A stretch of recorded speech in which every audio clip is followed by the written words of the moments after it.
It would include actually a coroner from Lake County, Illinois, DNA, print examiner, an arson investigator, toxicologist, trace examiner. She examined some parts of the vehicle as well as flammable liquids on a piece of evidence. There's an anthropologist who prepared a report. I don't necessarily know that I'm going to use each and every one of those experts, but those are who've been named. And notice has been provided to defense? Yes, and if they want any of the CVs, I'll provide them. Is defense challenging on Daubert, any of the experts listed? No, but we do ask for CVs for each of those witnesses so we can review them. I'll get them. How long will it take to turn that over? All of these places are pretty responsive, so I don't think it would take more than a week or so. Okay.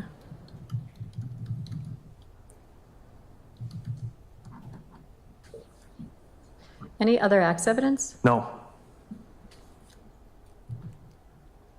Looking at motions in limine. Starting first with the state's motion in limine, document 26. Has the defense reviewed it? Yes, I don't object to this, any of the state's motions eliminate. It looks like standard law. I will grant in full state's motion in limine, which is document 26. Looking at the defendant's motion in limine, document 28. Has the state reviewed that? I did review it. I don't see anything that's objectionable. The only caveat I would carve out is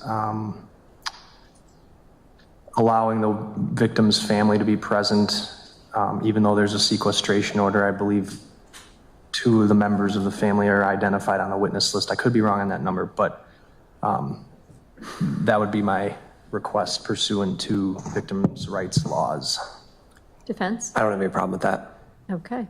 Then I will grant sequestration, except for the victims that the state will request to be present pursuant to Marcy's law. And we can address that further on day of trial. Please advise your witnesses how to comply with that order. I will.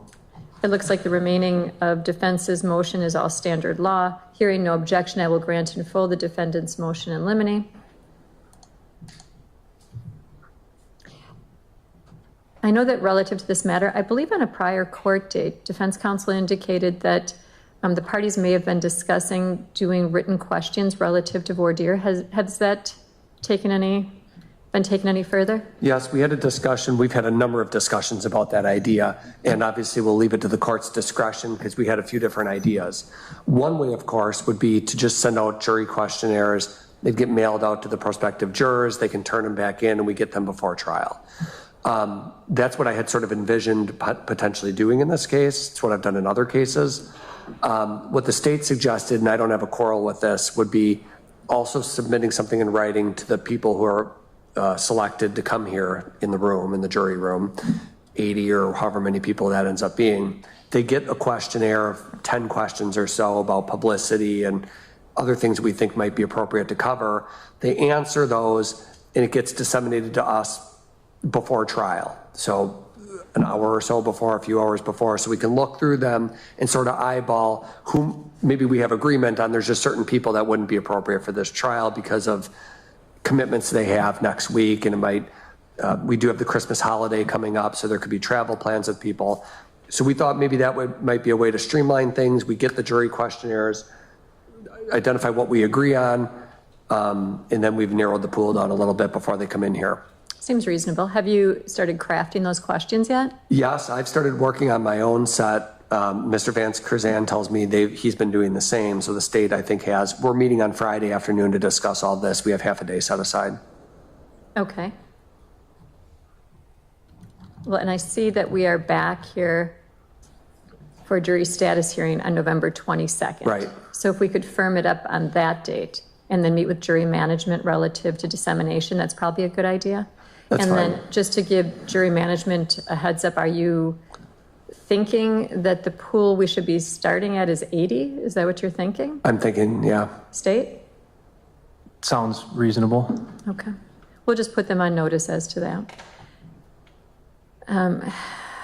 Also, if there are any special voir dire questions you would like me to ask in lieu of you asking, please place them in writing and provide them in writing.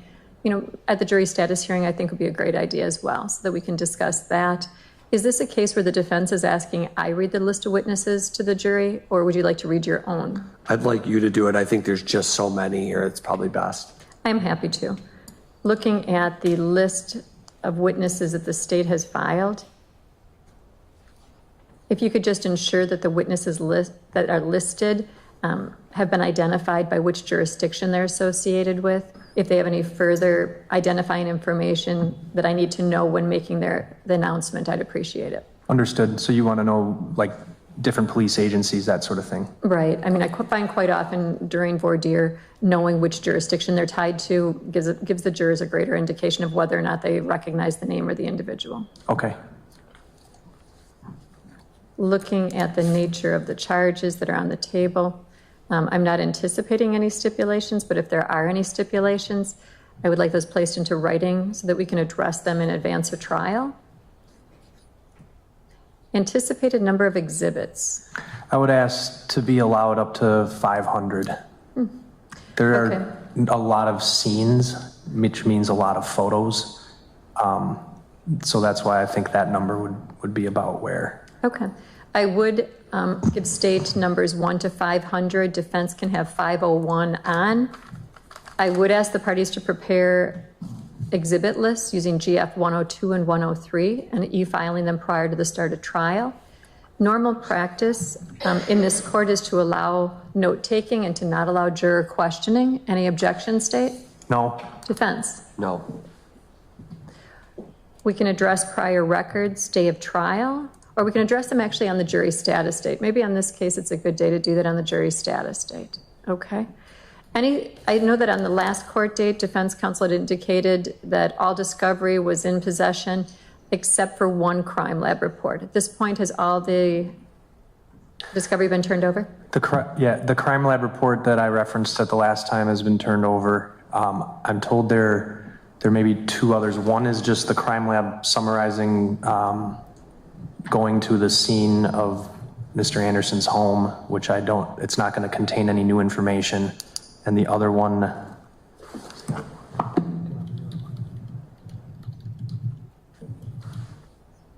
give me 1 second.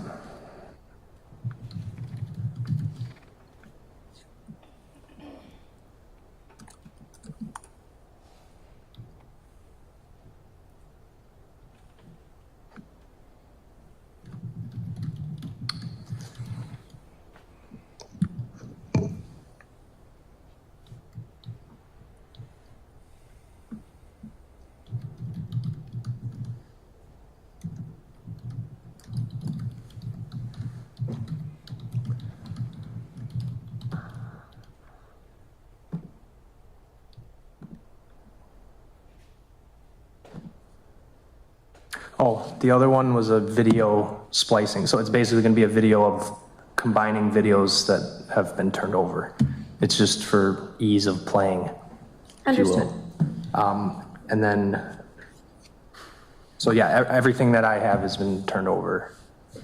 And if anything new were to come in, I would obviously turn that over. I think we've been in pretty good communication about that. Okay. Is there anything else we need to address today? State? I don't think so, Judge. I would say just that I did put notice that I would be using certified records. The certifications have been turned over. I don't think there's any issues there. There's phone tower maps and Life 360 app maps that will be used. Those are the only other unique evidentiary things that I could think of. Okay. And defense, you've received that information and notice thereof?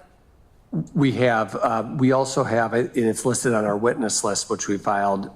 We have a forensic expert that has not prepared any reports yet, so there's not been anything to turn over. But that expert's out of Florida. They had 2 hurricanes, basically, so they were out of their office for a period of time. Fortunately, I think they can do some of the work remotely because it's just transmitted via computer. If there's anything to material, I put them on there just in an abundance of caution because we may end up having reports from them that are useful. We may call 1 or more of those experts as witnesses. I'll let the state know. As soon as we get any reports from our investigator or from the forensic expert, we turn that over within a matter of hours, if not sooner. And I take it there's no Daubert issues at this point in time relative to the potential experts he may call? Not at this time. He's already told me all of that, so I was aware of that. Okay. So it is something. The expert we used to use is listed by the state now as working for the DOJ, so we couldn't use him, obviously. Okay. Any other issues we need to address today? No. Okay, then we have our jury status date. That date is calendared for November 22nd at 8:30. We'll go into greater detail relative to jury selection and what questionnaires and any other issues that may crop up in the interim. I didn't look at this court's trial schedule. I remember when we had set this originally, there might have been other matters set. I don't know, I didn't even look, but I'm just I guess I just wanted to address that. We're treating this as obviously a firm trial in December. I would assume if there's other matters. I know how it typically works in homicide court. The courts will prioritize in custody and more serious matters over others. We just think this case should be given priority because of the nature of it. But obviously we defer to the court on that. It's your decision. Knowing,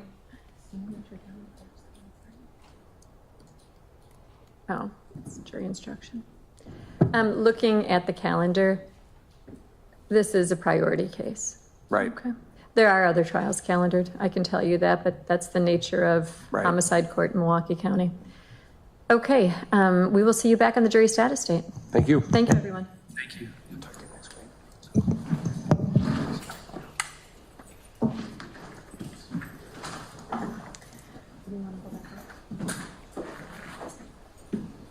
We'll have to. How did we do that? I said, how did we do that? I bet we just didn't look at Thursday, Friday. See you on Friday. You what? All right.